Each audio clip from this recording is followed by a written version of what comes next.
আসসালামু আলাইকুম রহমতুল্লাহি ওবরকাতু। আলহামদুলিল্লাহি হামদাশ শাকিরিন ওয়াসসালাতু ওয়াসসালামু আলা রাসূলিহিল আমিন, আম্মা বাদ।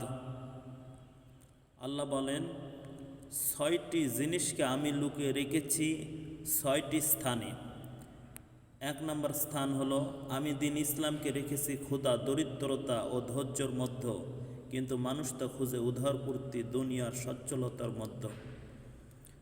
2 নম্বর, আমি সম্মান রেখেছি শেষ রাতের ইবাদতে, কিন্তু মানুষ তা খোঁজে দুনিয়াতে শাসক ও ক্ষমতাবানের সহচর্যে। 3 নম্বর, আমি সুখ স্বাচ্ছন্দ্য রেখেছি জান্নাতে, কিন্তু মানুষ তা খোঁজে দুনিয়াতে। 4 নম্বর, আমি বরত্ব রেখেছি বিনয় ও নম্র, কিন্তু মানুষ তা খোঁজে অহংকারে। 5 নম্বর, আমি ধনী হওয়া রেখেছি অল্প তুষ্টতে, কিন্তু মানুষ তা খোঁজে লোভ লালসের মধ্যে। 6 নম্বর, আমি দোয়া কবুল হওয়াকে নিহিত রেখেছি হালাল উপার্জনের মধ্যে, কিন্তু মানুষ তা খোঁজে হারাম উপার্জনে।